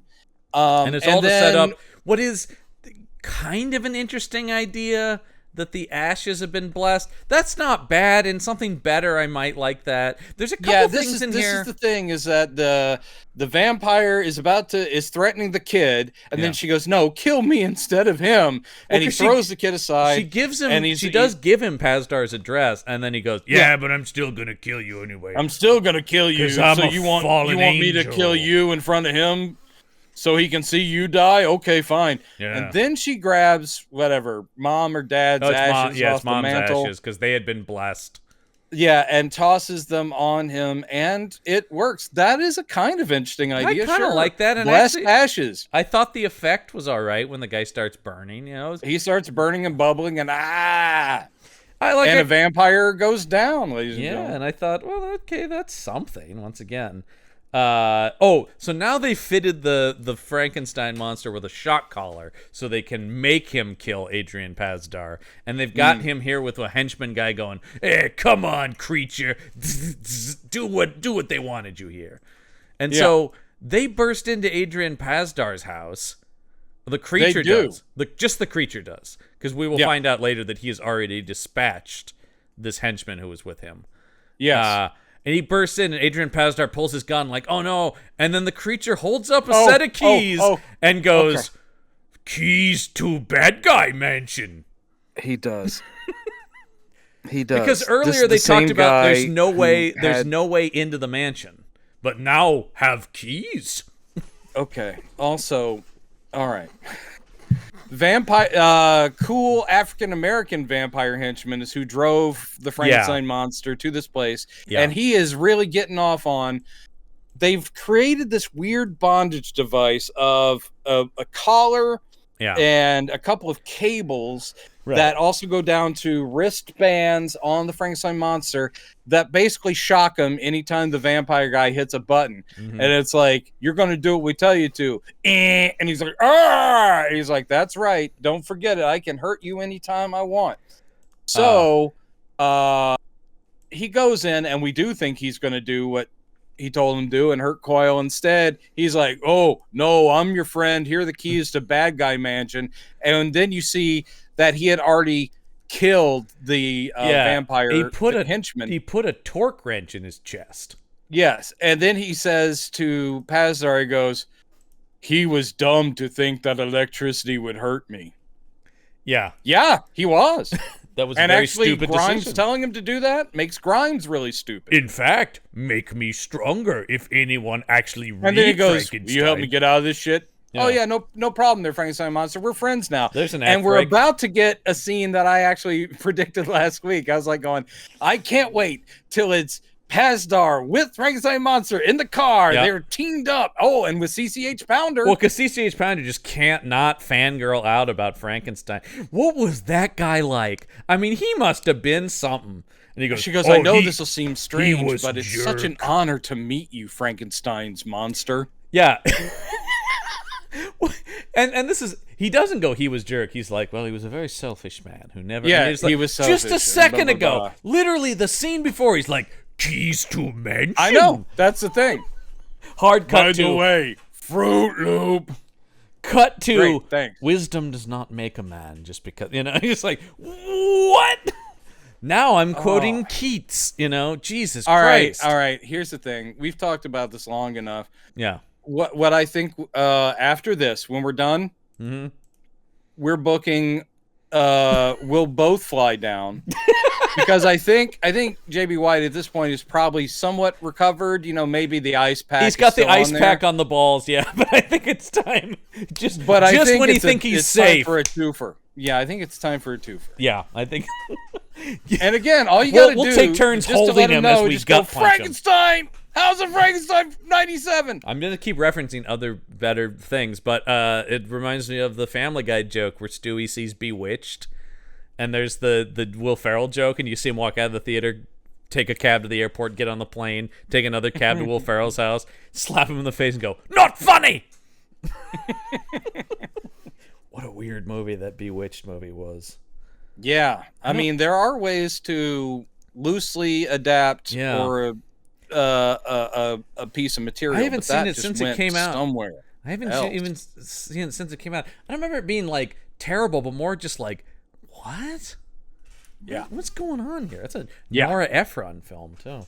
I do not know what you're doing with this. It was just like everything is weird about this. So, by the way, can I also say, I talked about this if you listen to our Kolchak show. I talked about this a while back over there, but also makes me sad that Peter Crombie's photo is him in the Frankenstein monster makeup. Yeah, that shouldn't be the case. Because especially when I see right here in his profile, there is Joe Davola in the Pagliacci makeup. Way you mean better. Crazy Joe Davola? I mean Crazy Joe Davola, who kicked Kramer in the side of the head and dented his motorcycle helmet. All right, so yeah, the let's see. So meanwhile, it's continuing investigation of the police realizing monsters are real as we go to the titular House of Frankenstein. Why is that the title? The House of Frankenstein plays very little into the plot of this, actually. I mean, again, it could just be we're doing the homage thing because it's a monster mash. I think they worked backwards, right? It was House of Frankenstein. How do we make that fit in context? Oh, it's the name of the club. I bet they started with the title. Yes. That's my guess. And then they figured that was how they justified this is a scene that you should be sitting there going like, uh-oh, they're onto it. And you're thinking, whole bunch of cops busting up a place that's run by vampires? Not yet. We're in for it. Not yet. That's later, I guess. Oh, okay. But this isn't where we get your favorite song? No, this is later. No, this is just the cops poking around because this sets up the end of the movie where we see they're like, well, shouldn't we warn Grimes? And Grimes' lawyer, let's not forget the vampire's lawyer, goes, yeah, I'll call him. And then you see him not call Grimes. Yeah, it's weird how the end of this is setting up the lawyer. That guy was going to be big bad. That guy was going to be the big bad for the series. Is a vampire's lawyer. Who has turned into a vampire? Yes, because we do leave, of course, on his vampire vision. Mm-hmm. Oh yeah. I do love vampires who care a lot about real estate, which is the case here. Actually, we'll get to it many years, quite a ways from now. The Netflix movie Day Shift actually makes that a vampire real estate scheme really work, but that is also more comedic of a movie. But yeah, that did work in that movie. Yeah, I like that movie. Anything's better than this, to be fair. Although, once again, anything's better than this. Well, that's not quite true, right? This is still movies are better than this. This is one step above Full Moon, but just one slight step, right? I will give you. Yeah, that. This is it. I would still rather watch this than Vampire Journals, but that really is the faintest of praise because that is horrible. Howling sequels. It's still better than those, but I mean, Howling sequels are bottom of the barrel. So let's see. So yeah, they go to the club. The lawyer doesn't warn Grimes. Let's see. Okay, so here's where I think it's the climax of the thing because they get to Grimes' mansion, his lair. Yeah, and they're gearing up outside. This is where Pazdar gets the gun with the silver bullets. And he's like, no, I won't shoot Terry Polo. I love her for some reason. They cannot sell sex, me, man. They had sex. They were this is very puritanical stuff, but because they have to get married now. It does seem that way because I am baffled by the. I mean, like I'm not baffled by it, but it's just going like I am not at all buying this whole thing about like. You'll never turn me vampire because I love Adrian Pazdar. And I'll never shoot that werewolf because I love her. And you're like, the whole thing of this becoming a love triangle makes no sense. I mean, look, here I am. I would kind of buy Pazdar and Polo having fallen madly in love quickly. But the vampire just coming in late in the day going, oh, you're a female werewolf. And you know what? You're attractive. You must love me. Well, all of my plans now hinge on you loving me. There was two ways they could have gone with this too. Then look at me, here I am trying to fix this shit again. You could do the Vampire in Brooklyn thing or the Bram Stoker's Dracula thing where Terry Polo has some actual connection, even if it's on some kind of spiritual or bloodline thing to Grimes. Or two, you could have made Pazdar and Polo already a couple, and then the vampire is coming after her. Yes. And then I would have accepted, oh, we're already maybe engaged or something, and have been. Then you make him the Jonathan Harker in that, right? And it's like, I must get back the woman I love. Yeah. They do neither, and it makes no sense. So, good stuff, guys. Great work. God damn it. Yeah, I'm booking my plane tickets right now. I got to give this guy a couple shots. They said, we're going to take turns holding him while each other works the body. Take that, White! That's what you did for House of Frankenstein. And I haven't seen The Beast in a long time, but it's probably not good either. It's probably not good. I have no doubt. No. Peter Benchley was not a good writer. Famously was not a good writer. No, I know. And he just followed his big concepts. Spielberg made an amazing movie out of a pretty okay at best book. Yeah. And I've met those Jaws the novel defenders. You're wrong. It's not very good. But great idea. So anyway, so they go into the lair.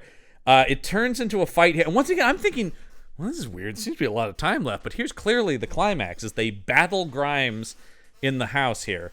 Now, this is going to cause some questions here. Let's dig into this a little bit because I'm ready. What's going to happen is in the fight between Adrian Pazdar and Grimes, Terry Polo falls off of the second floor of this house, turns into werewolf midair, and then is now crazed, right? Or is just full on. I mean, this is. I mean, which can be the thing with a werewolf, but they're playing. I don't know what their take on werewolves are that you've now lost complete control, because she starts attacking CCH Pounder, which is why Pazdar has to shoot her. So is it just you've become a mindless monster? That has to be the take, right? The thing that I was most thrown by was she. By the way, I love the way that Grimes, his mansion is built as if he said to the architect, "Can you create a staircase and second floor landing that could have at least 3 to 4 people fall off of it within about a 3-minute scene?" It is. And the architect said, "No problem, I can make that for you." Because love 18 people fall off this thing. I just love the drama of it, baby. I love but the drama. when she falls off and changes into a werewolf in midair, that could be really cool, but she is in a red satin gown, and it dissolves when she becomes the wolf, and they have disproven what they did in the first episode. They've gone back, and it's only because it's a woman. Obviously, you can't have a naked lady, right? Or you can't. The effects aren't good enough to have the thing get torn away as the body changes shape. No, and I mean, and I would. These are all things I don't like disappearing clothes on werewolves. I just don't. I know but like we would let it go more if it was good. You know, I mean, like if sure, the rest if of the anything's thing, good, that helps. That's kind of it, right? Where you're going like that's kind of the problem here is like a lot of this stuff I've forgiven in other better monster things.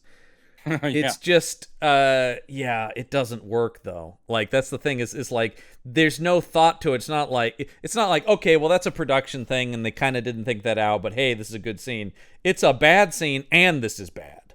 Yeah. It's a cool idea of turning into a werewolf in midair, and we're about to get bungee jumping werewolves next week on the show, so Oh, but they don't bungee jump as werewolves. I don't think they do, no. Okay. To be fair, I haven't seen that movie in a long time, but anyway, why would I watch that shit? So Pazdar now has to shoot. He's like, "You have no choice. She's a wolf now." And he's like, bang, and he shoots the werewolf. And I thought, oh shit, ballsy move to kill Terry Polo. No. Terry Polo goes down as a big white wolf. And I did have the thought, which I guess silly me for not thinking this is a plot point. I go, that's interesting. She wouldn't turn back into Terry Polo. That is interesting. But also we wouldn't get that great scene at the hospital if she did. But I also, then you see the Frankenstein creature stake Grimes, and I'm thinking, wow, okay, what is happening? It seems like 2 of our monsters have been killed now. Now, I know there's because there's like Georgia Fox, there are 2 or 3 false endings in this. Is this something about elder vampires? You need to burn them as well? Because Georgia Fox just got staked and died. She just got staked, but Grimes got staked on the unicorn and was able to recover and get the hell out of there. And now he's been staked again. And as Pazdar throws this fucking, god damn it, he throws this wolf over his shoulder. Yep. And it weighs nothing. You can see it weighs nothing. Yep. And it's over his shoulder, and he picks up CCH Pounder, who's injured. And god damn it, as they're running out, she just goes, hey, Frankenstein monster, don't forget to burn the Grimes' body. He's like, okay, got it, okie dokie. Mm-hmm. And so he drags back Grimes towards the enormous Charles Foster Kane-esque and it seems like fireplace. If I have to do this, I'm throwing him in the fire and then maybe building up the fire around him. But here he's like, oh, fire not big enough. Need to make bigger fire. Yeah, so he turns away. And when he turns back, guess what? Bat Grimes is back up. And he throws the monster into the fire. Oh! Because the second she said that, I'm like, he's going to get back up and this movie's going to keep going. Yep. And also I was like, fire? Frankenstein's monster? I know where this is going. Yeah. He has no fear of fire. Skip the scene at the police department where the police captain says no one is allowed to go that's help. The next scene, because that's the assault on House of. Yes. That's the thing I'm talking about. That's the second climax. It seems it has like lots of false endings. It seems like the battle at the Grimes mansion. I'm using battle in quotes. But that whole scene, I'm like, well, this has got to be it. They're gearing up. No, it's the fight in the House of Frankenstein that you're talking about. But before that, we got to get all this shit with a helicopter And we got to have insane Adrian Pasdar come in with a shot wolf. We're not there. We're not there. Are we not there? Yeah, we are.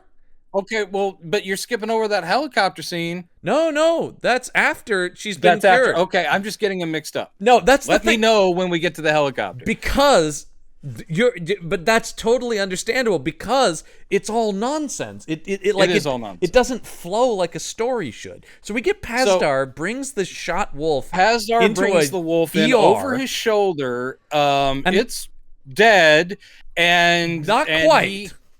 As we'll do. Yeah.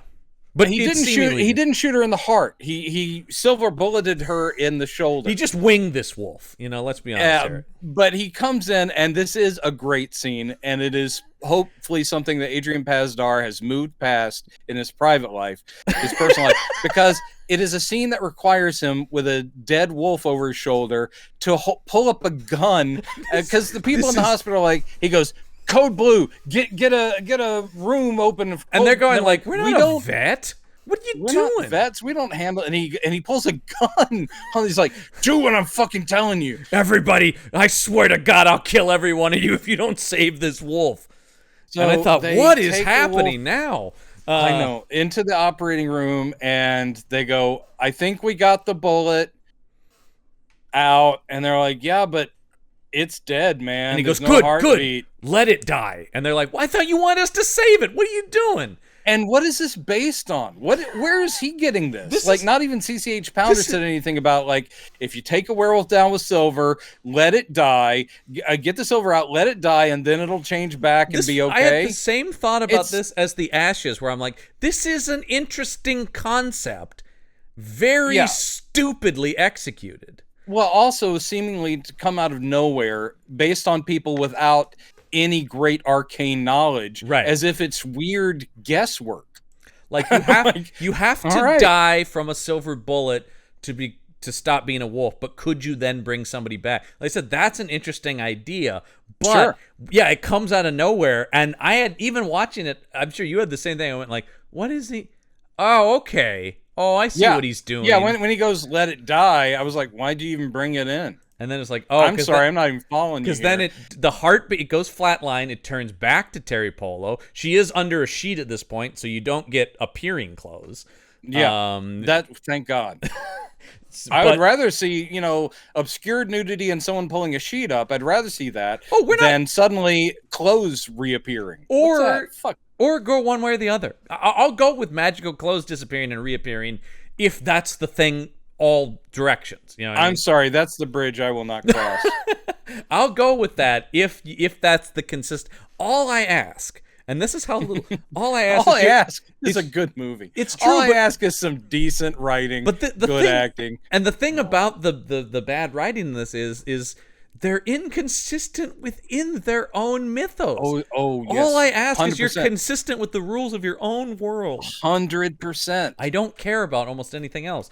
You can make a good story with things like that. What if the surgeon had said, "Oh, this thing is just suffering from some sort of viral infection," and gives it antibodies, and that changes her back? Actually, when he's carrying the wolf out of there, I thought, did I miss a CCH Pounder line about a werewolf serum that can cure or something? Well, again, it's implied that she did provide that information. Again, she was walking out of the room. The camera didn't follow, but Pasdar did, so he knows all this stuff. Yeah.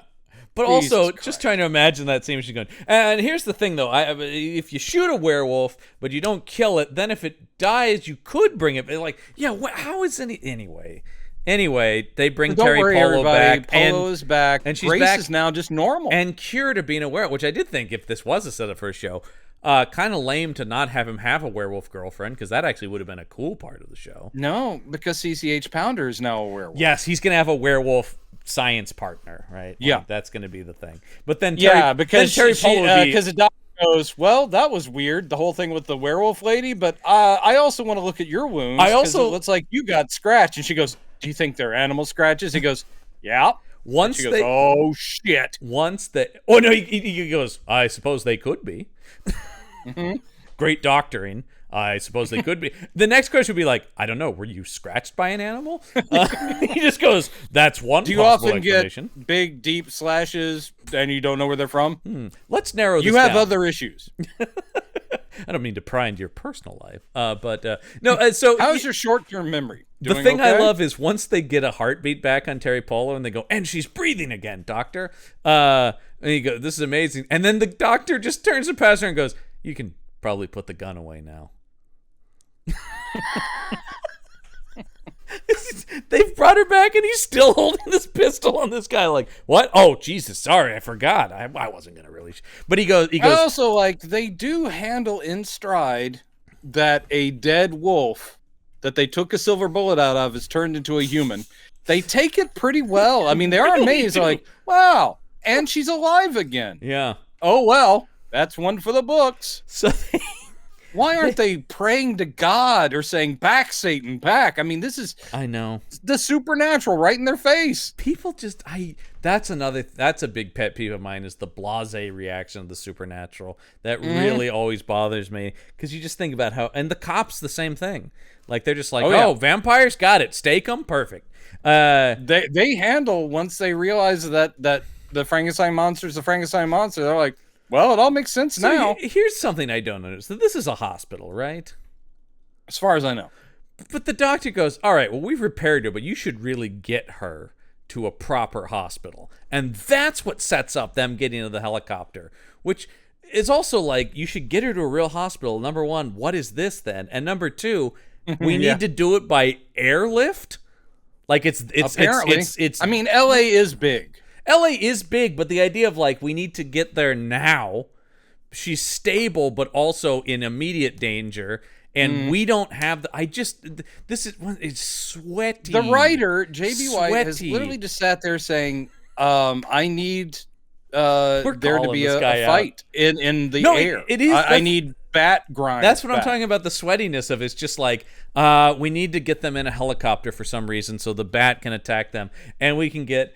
more embarrassment for Adrian Pasdar as he hangs off of this landing strut over a blue screen. Harrison Ford and Claire in Present Danger. This is not. And it is all about this scene is just so there is high flying action where Bat Grimes fucks with this helicopter, tilts it, and CCH Pounder falls to her death. Just falls right out of it. But of course, I heard the thing about the scratches. The only thing I was surprised by was she didn't come back in the end climax. That's the only thing I was waiting for after she fell no, off. they were clearly setting her up for the series. The show, because the next time we see her, it's all about, you sure are lucky to have survived that fall. I'm saying when she fell out of the helicopter, I thought, she's not dead. I heard the thing about the scratch. She'll save him at the end as a werewolf. Right. Is what I thought was going to happen. Yeah, you thought that's what I thought was going to happen. No, but they're saving her for... Yeah, this... I mean, we talked about it. Was this meant to be a pilot? 100% based on this ending. Yeah. Are you kidding me? Except for... But Grimes grabs Terry Polo. And I thought, oh my God, this isn't how you write a script. They already saved her and now she's just instantly captured again. And what's more, they've even taken out the element of fantasy here, though they do address it. When Grimes gets her back he goes back to the same place. And I was like going, wait a minute. There's something different about you. They took away your specialness. Now you're just a lady. God damn it. I wish I hadn't gotten Georgia Fox killed now. Yeah, and she's like, yeah, and that's all I want to be. And he goes, but I can make you immortal. And she goes, but I love Adrian Pasdar, so I don't love you. So don't turn me into a vampire. And he goes, but you're going to get old and die. And she goes, exactly the way it should be. What I love is he goes, you're gonna get old and he's not gonna love you anymore, and then you'll think, I should have gone with Grimes. Plus he's got that kick-ass car. Yeah, you don't want to hang out with a loser. All your friends will talk. So yeah, this is now finally we're at the scene you want to talk about, where Pasdar calls in and goes, Grimes has taken somebody. He's holed up at the house of Frankenstein. I need backup. And the captain forbids anyone from going to help him. Okay. I love this scene. By meaning I hate it. It is one of the stupidest It's a trope. We've seen this in other cop movies before. The same exact thing happens in the third act of RoboCop 3. It really does. The loyalty, the throwing down of the badges is the same thing. Yeah, a great cop where they're like going, I know he's a loose cannon, but he's wanting to do something right. But the bureaucratic captain's like, anybody who follows them is like gonna get fired or whatever. And they're like going, well, then we quit. We're going with our buddy. The thing so I they like all toss their badges down. We have seen this scene. What I haven't seen is literally the entire department. Usually it's like the guys in the unit. Here we're seeing every single cop in the station is going, me too, man. I don't even know who this guy is, and I'm going. Honestly, a meter maid from downstairs came up and tosses her thing down. So a postman is tearing off the USPS logo and going, I'm with you, Pastar, man. Librarians are picking up stakes. We're civil servants, motherfucker. And again, this should be like, oh, that's awesome. Here comes the heat. And they're all going to go after those vampires at House of Frankenstein. No, they're once but again... the following scene is so badly shot and so boring. This is an anticlimactic fight of cops versus vampires. The same thing happens between the setup to both climaxes of this movie are, here we go. And then you cut to a bunch of people around a car going, okay, we're going to go in this door here.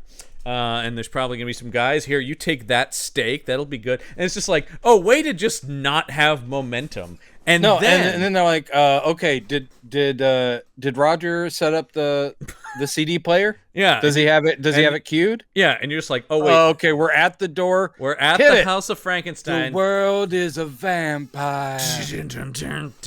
Which is one of my favorite songs by one of my favorite bands. Bullet with Butterfly Wings rules. It's a great tune. It's a great tune, and it's also a great, because of the beat of it and stuff and the drive of it, should be a kick-ass action scene set to it. You can totally imagine what that is, but instead, it's really lame as they burst into the House of Frankenstein and all the cops start staking vampires in this very matter-of-fact, just like, staked you, staked him. And then despite all my rage, I am still just a rat in a cage. But it is just like, despite all my rage, this scene is gonna keep going. No, it has no the editing is terrible because there's no thought to beating it out with the music in any way. Nope. There is no. Instead, it's just like, I'm just hearing a kick-ass rock song while some lame choreography plays out. And then at one point, Pazdar's got a torch. And he's just swinging it at vampire and just like, oh my God. And then, of course, because we have to set this up. So the torch hits the bar, which has broken alcohol, and so it lights on fire. We're back to From Dusk Till Dawn now, except that was more exciting. Say what you will about that. That movie's got, like, momentum. This is just lame. And then it takes forever for Pazdar to get up to the office where Grimes is holding Terry Polo. Like, we see him go up a flight of stairs, shoot open a door, and I thought, oh, when he shoots open the door, that will be... No, then that gets him to another staircase, which gets him to another... I'm like, what are you... Well, you can't... I mean, there's so many times watching this where I went, you can't do this. Guys, this is not allowed. No, it's not. It's really... Again, it seems as if Mr. White doesn't know how things work in the real world. Believe it or not, you can't. Even in a real world where there are vampires and werewolves. But despite all my rage, I am still... God. Terrible. I know, and as I said to you before we started, I was like, I now know where most of the budget went. Was getting the rights to that very current, pretty current song. Pretty current, yeah. I mean, still would have been, it's popular. It would have been pricey. Yeah, because that was a top 10 hit. This is before they did the Batman and Robin soundtrack, which is a kick-ass song and a terrible movie. Sure. The end is the beginning is the end. Rules. And was used way better in the Watchmen trailer. Yes. Which I do stand by. We were just talking about that over on Action Shelf. The Watchmen trailer is still one of the best superhero movies ever made. Yeah, and the first 5 minutes, the credit sequence of The Watchmen is still one of the best superhero across movies the ever board, made. One thing I will say about Zack Snyder, his credit sequences are almost always awesome. That guy knows how to do, because I loved his Army of the Dead one too, where you see the full zombie war. He's good at that shit, man. He's good at aesthetics. We've talked about this. Aesthetically, he's a very exciting filmmaker. Yeah, he's very good at action. Yeah. And it'll definitely be out. Well, maybe it'll be out by the time this actually comes out, but I am excited for his not Star Wars movie. Well, we'll see. At least it doesn't have the weight of IP behind it. I was going to say, that's something I like about it, is it's inspired by, I wish that more people did stuff where they took inspiration from big things. When Snyder is not working with established characters, we still can get a sucker punch. So let's not... It can go either way, but I did really like Army of the Dead. All right. Yeah, I did too. Yeah, it was good. Yeah, I did too. So we got all this stuff, and then, oh my God, then the whole, he's got the gun. Pazdar holding the gun and the cross next to it, like in this cop pose, like, I got you, asshole. And then, okay, why not? Because he's had no consistent character. Grimes is like, I suppose you truly do love him, and I can't win your heart. So, into the fire I go. Oh, God. Okay, so Pazdar does, in fact... press the cross up. Oh, he does. He burns his chest. Grimes. He's like, all right. I mean, basically, you want Grimes to be like, I get it. Okay. Yeah. Okay. Enough. Jeez. But then it is the weirdest, and of course, most weak and well, because it is like they're setting up this fight, and then the fight doesn't happen. He just gives up and kills himself. The entire ground floor of House of Frankenstein is now engulfed in flames, which also I'm wondering, they make a big deal about it. How is Coyle and his girl going to get out of there? But anyway, so Grimes just stands there and goes, all right, I guess I can't have her. Curse you, Coyle. And then he just tips over and drops into the fire. And he probably would have come back in the show, but there's no indication of that in this. So for all intents and purposes, this vampire just killed himself because and I'm just thinking, this guy's centuries old, and this defeat for the heart of this werewolf lady is like, that's it. I'm done. Well, this does, again, the movie is not making it clear, but it does. There is the hint that every time they said this is what's going to take care of him, it's proven to not be it. But there's no even hint of it, so he's dead, man. This guy just killed himself because he couldn't get a lady. I'm still giving him this much credit. Nope, I won't. That was him. I have nothing. I have no confirmation of that. Playing possum. Nope. Like I said, because they set up a new vampire big bad at the end. So now it's vampire lawyer. Season 1 would have been Grimes returning and taking his place back from lawyer vampire. See, I have a feeling it would not have been Greg Wise going like, "Oh, I did that 2-pot thing. I'm not doing a show." Yeah, probably. Yeah, Emma has to make a movie, and he did that, and then they would have handed it off to other TV people. Yeah. But this is so Grimes, the immortal vampire, just commits suicide, and then the cops outside are like, the whole place is going up. Oh Jesus! Oh God! Coyle's got to be dead.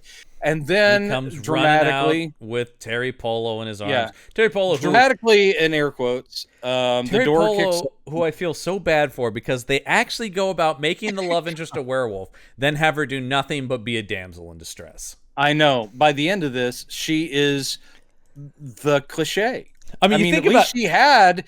First, she was a tough, hard to approach woman, aloof woman. Yeah. Then she became sexy werewolf lady, and by the end, she has had all of that shaved off to where she's like, "Oh God, what do I do? Oh, thank you for saving me." Oh, that's such a downgrade by the end of this thing. Yeah, she truly does nothing in this, and so. And once again, you think about, had this been a show, what would she have done? She would have just been Adrian Pazdar's girlfriend? That's boring. Or she maybe would have residual werewolf stuff. Some werewolf abilities or something, or know something about that. Yeah, I don't know. Anyway, so we got to get our epilogue here, though, where we're cutting back and forth between... we're cross-cutting between Cha-Cha's funeral. We lay Cha-Cha to rest. It is so dramatically done. this lasts for like 3 minutes. Especially for me to go, oh, this is right. Cha-Cha died. Yeah, exactly. It's like, and you've got Pazdar with like a tear running down his face. This guy he's shoot wearing rifles. dark sunglasses, which also made me think, Jesus, he a vampire now? They're playing taps. Guys are shooting rifles, and you're like, what did? Do we care this much about Cha-Cha, who also Apparently died? we're supposed to. And also, he died like an hour ago in this thing. Yeah, this is where we get our catch-up epilogue of everything. Yeah, join us next week, next time on House of Frankenstein, because we do cut to Grimes Manor, and we see the fireplace, but then we see these ashy footprints. Oh, he's still alive. Yeah, like, is it, who is narrating? Is it Pazdar? Oh, Pazdar talks to Terry. It's not narration. It's Pazdar talking to Terry Polo at the gravesite, like, but it's what happened to overlaid. Frankenstein's monster? He goes, well, could be dead, but I hope he survived anyway. And then we see the footprints, and we see him hiding. He's now a little burned. Yeah. They did update the makeup a little, but did. he's just hiding near some crates that are going to be loaded onto a ship headed for the Arctic Circle or wherever the fuck. So he's going back to the ice. The narration time is Terry Polo going, what about the Frankenstein monster? And then he says, I don't know. He does say they did find some footprints that might have been him, but who knows? And then it's just like, and what about CCH Pound? It's just her literally going at the end of the thing going, yeah, what happened to this? Tell me what the epilogue. He goes, well, they never did find her body in the water, and they've given up hope. Yeah, There's little chance that they did a search, but they never found her body. And then she's on a fucking fishing trawl like Jason Bourne. You know, and a guy's like, well, you seem to be feeling a lot better since I fished you out of the water. And she's like, yeah, thanks. And then she's got werewolf eyes. Werewolf eyes. And then finally we land on Vampire Lawyer. I love the idea of the big bad at the end of it is the guy who's been in a couple scenes. I'm going, right, the Vampire Lawyer. Well, he did kill the werewolf guy. That was pretty badass. He did kill the werewolf guy, and actually, he does escape from House of Frankenstein. We didn't talk about this. He throws a vial of holy water in another vampire's face to escape, but it's just him looking out at L.A. like, it's all mine. Yeah. He's the king of the vampires of Los Angeles, I guess. And I guess we would have seen him fight Adrian Pazdar each and every week. And also represent clients in court. Yeah. Oh. Your world confuses and frightens. No, that ball of fire because in the sky if that this, you call a sun. If this was a show, there would have been shit like that because they would have tried to find ways to make it more procedural. So he still would be practicing law while trying to take over the underworld. Chong chong. Yeah, it would have. Well, this would have turned into Law and Order: Universal Monsters, which once again sounds awesome, but it would have been so lame. No, it could be awesome. I love the idea of you Monster have to hire Cops. good writers. Yeah. This is shit. Monster Cops is a cool idea, but this is terrible. And that show would have been awful. Thank God there's not any more of this. Yeah. You know why? Because I don't think people like this. I can't imagine this got a good reaction. I can't imagine either. But that's why I said I'm so glad we've done it. Yeah. Because now it is in the past. Yeah, it's over. We don't have to revisit this ever and things again. will get better next week. You know what I did is I went on to Letterboxd and I marked it as watched. Oh, nice. I gave it half a star. Wow. Ooh, generous. So it has just, that's it. At that point, I can let it go. It's now a statistic. It is.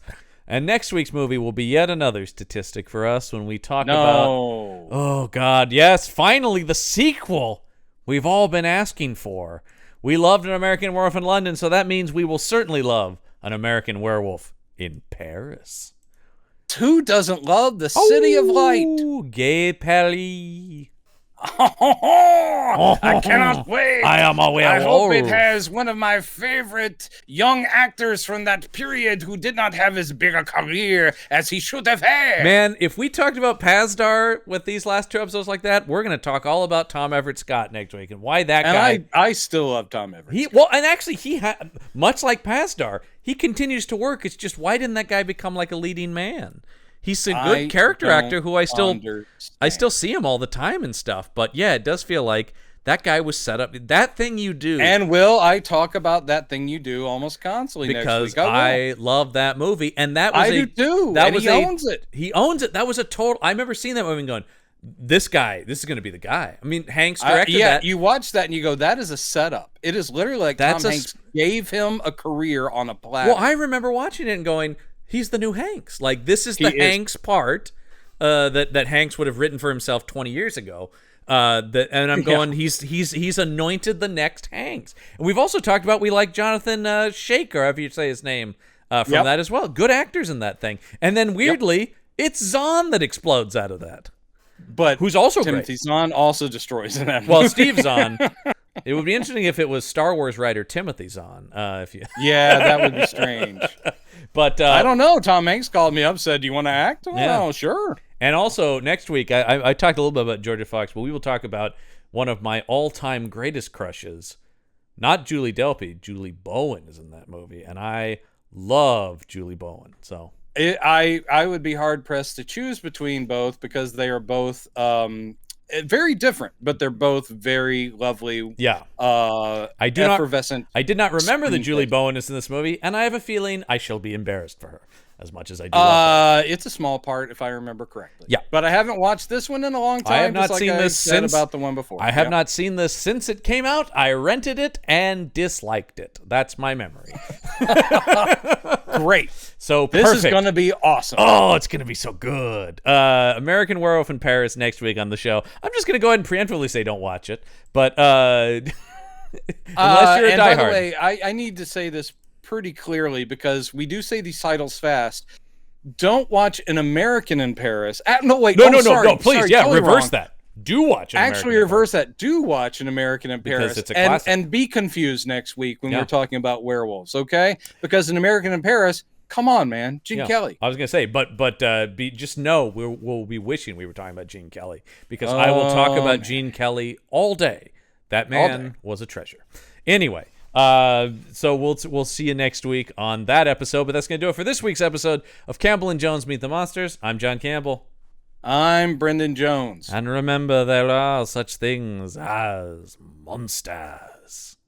And we're coming for you, J.B. White.